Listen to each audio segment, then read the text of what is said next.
Bismillahirrahmanirrahim. I am Dr. Ijaz Javedullah, ophthalmologist, Allied Hospital and Ibrahim Eye Center, Sursan road, Madina town, Faisalabad. आज हम एक छोटी सी presentation बना रहे थे मायोपिया के हवाले से, जिसको लोग कहते हैं नियर साइटेडनेस, यानी अमूमन बच्चों में जो मसला होता है, दूर की नज़र कमज़ोर होती है और बच्चों को ऐनक लगानी पड़ती है। उस सिलसिले में कुछ हक़ाइक़ हमने बयान करने से, लेकिन लोगों को जो सबसे ज़्यादा इस चीज़ की हैरत होगी कि जो आउटडोर एक्टिविटी है, जो सन एक्सपोजर है, उसका मायोपिया में कितना रोल है, इसका देखना है कि पॉजिटिव रोल है या नेगेटिव रोल है। तो सनलाइट की जो एक्सपोजर है, ये मायोपिया का प्रोग्रेशन को रोकती है, मायोपिया इसमें कम होता है, मायोपिया की जो पावर है या ऐनक की जो नंबर है कम होने का चांस है। और कुछ स्टडीज़ ऐसी हुई हैं जिसमें ये देखा गया कि जो बच्चे आउटडोर एक्टिविटीज़ में ज़्यादा इन्वॉल्व होते हैं, यानी स्कूल में लॉन्स ग्राउंड्स हैं और बच्चों के प्ले ग्राउंड में उनको खेलने का मौका मिलता है, उनमें चांसेस ऑफ मायोपिया कम है। और हम भी देख रहे हैं कि पिछले चंद सालों से बच्चों में ऐनक की तादाद बच्चों में ज़्यादा आ रही है। आप किसी क्लास में पढ़ा रहे हैं, अगर 400-300 बच्चे हैं तो उसमें मोर देन 50% बच्चों को ऐनक लगी हुई है। तो एक स्टडी की गई है जिसमें देखा गया है कि जो मायोपिया है 54% इसका लोअर रिस्क है जो बच्चे सन एक्सपोज्ड हैं, कि दिन में वो 3-4 घंटे उनको सूरज की रोशनी में फिरते हैं या उनकी कोई एक्टिविटी होती है या प्ले होता है या कुछ भी होता है।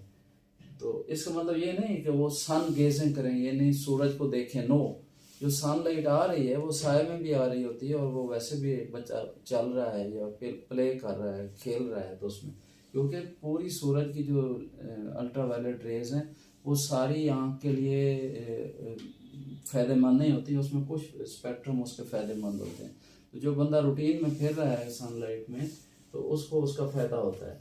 इसी तरह दूसरा क्वेश्चन जो ज़्यादा लोग पूछते हैं वो ये पूछते हैं कि मैं कंप्यूटर वर्कर हूँ और मुझे क्या ऐनक का ज़्यादा चांस है, या मैं कंप्यूटर पे काम कर रहा हूँ तो मुझे शायद इसलिए ऐनक लगी है।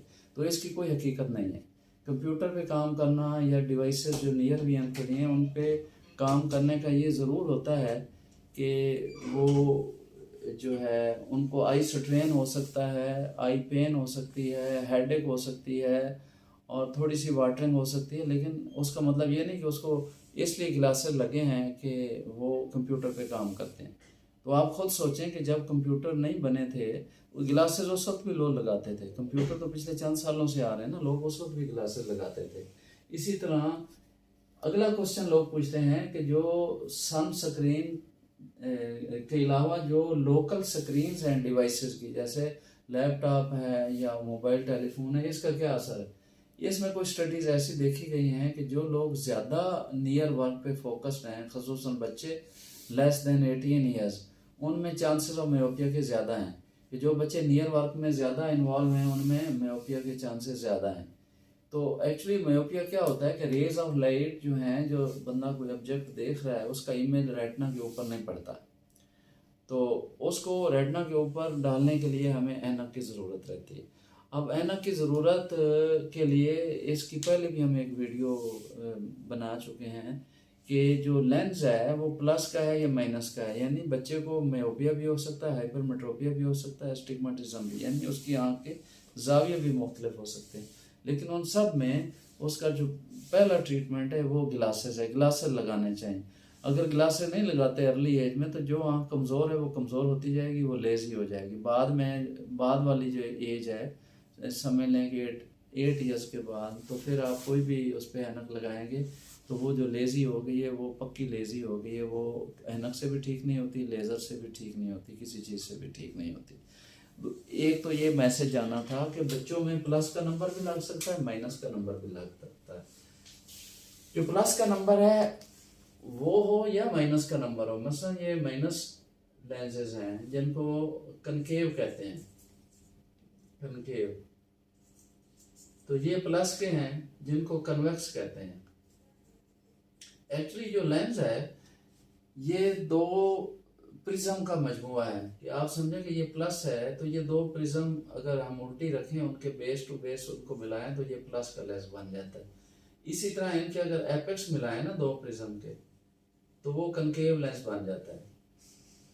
तो जितना पेरिफेरी पे जाएंगे उतनी ही प्रिज्मेटिक इफेक्ट होता है। मसलन ये प्रिज्म है ना, इसमें अगर कोई लाइट हम गुजारते हैं तो ये इसके अंदर जाके वो इधर बेस की तरफ लाइट मुड़ती है, यानी जो उसका बेस है उसकी तरफ मुड़ती है। तो इसका बेस इधर है, इसका बेस इधर है, तो यानी जितना मोटा शीशा होगा उतना ही उस पर प्रिज्मेटिक इफेक्ट होगा।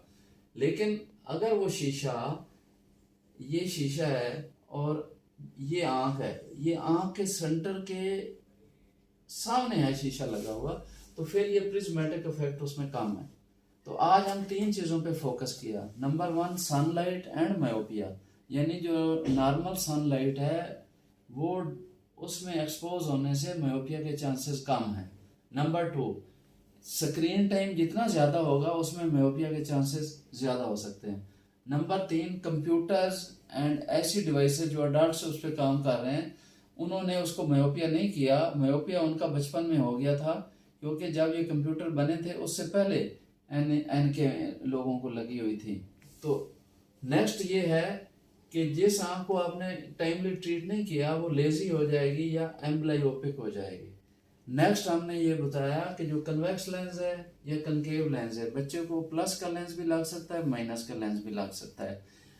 तो जो लेंस भी लगता है बच्चे को, लेंस यानी ऐनक का सेंटर उसकी प्यूपल यानी उसकी पुतली यानी उसके आंख के सेंटर के सामने होना चाहिए, और दोनों ऐनक के जो शीशे हैं उसकी आंखों के मुताबिक, उसके चेहरे के मुताबिक और उसके नाक के मुताबिक होने चाहिए।